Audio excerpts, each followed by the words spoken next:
बिहार में सड़क के ऊपर नाला है या नाले के ऊपर सड़क है, ऐसा क्यों, हमें ये बात सरकार से नहीं जानना है।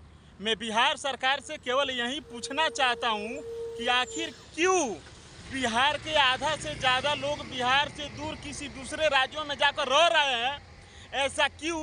यदि इसका वजह बिहार में बेरोजगारी है तो बिहार में रोजगार क्यों नहीं है।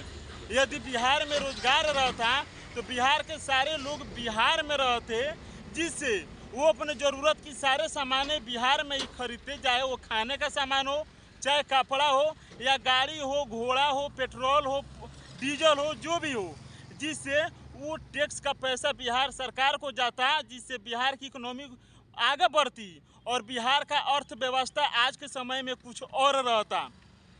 बिहार में प्राइवेट फैक्ट्री रहती, बिहार में रोजगार रहता, तो एक तो प्राइवेट फैक्ट्री होने की वजह से सबको रोजगार मिलता, तो बिहार से भूखमरी ऐसे ख़त्म हो जाती।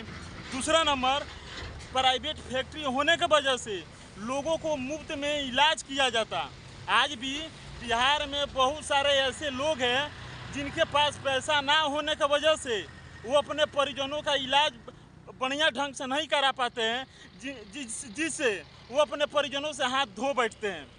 बिहार में पैसा ना होने की वजह से बहुत सारे लोग ऐसे हैं जो अपने बच्चों को नहीं पढ़ा पाते हैं, और बहुत सारे लोग ऐसे हैं जो 5 काठा 10 काठा खेत बेचने के बाद भी अपने बच्चों को पढ़ाते हैं, लेकिन फिर भी उनका लड़का बेरोजगार रहता है, और लास्ट में वो लड़का जाकर अपनी सारी डिग्रियों को या तो गंगा जी में विसर्जन कर देता है या नालों में बहा देता है। तो जब प्राइवेट कंपनी रहेगी तो लड़कों को शिक्षा के साथ साथ कमाई भी होगी, यानी पढ़ाई भी और कमाई भी।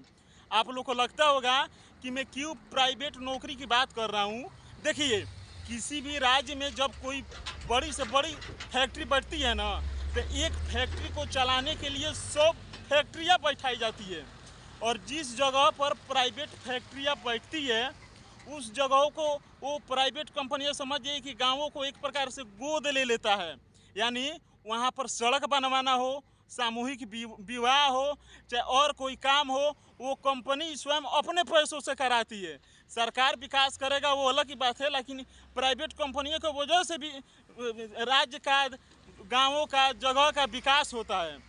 बिहार में एक कहावत है ना कि एक तीर से 2 शिकार, लेकिन यहाँ पर एक तीर से 3 शिकार हो रहा है।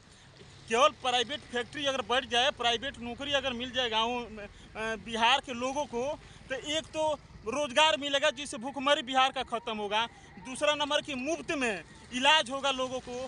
तीसरा, मुफ्त में शिक्षा दी जाएगी। और मैं आप लोगों से एक बात और बतला देना चाहता हूँ कि हाई क्वालिटी का डिग्री लेकर जो व्यक्ति ये बतलाता है ना कि सड़क के ऊपर नाला है कि नाले के ऊपर सड़क है, मुझे ऐसे ऐसे लोगों से ये विनती है कि आप लोग बिहार के लोगों को हकीकत दिखाने का प्रयास कीजिए, हकीकत बताने का प्रयास कीजिए, ये ना जो बिहार के लोगों को गुमराह कीजिए आप लोग। एक तो बिहार के राजनीति में ऐसे अधिकांश नेता पढ़ा लिखा नहीं है लोग, और दूसरा कोई पढ़ा लिखा भी है तो वो गांजा पी कर अपना मेमोरी ख़त्म कर लिया है। बिहार तो ऐसे ही गड्ढा में गिरा है, आप लोग काहे ला उसे और कुएं में ढके रहे हैं, काई में ढके रहे हैं। तो बिहार को हकीकत दिखाकर, बिहार के लोगों को सच्चाई बताकर बिहार में परिवर्तन करने का काम कीजिए, बिहार को बदलाव करने का काम कीजिए। जय हिंद, जय भारत।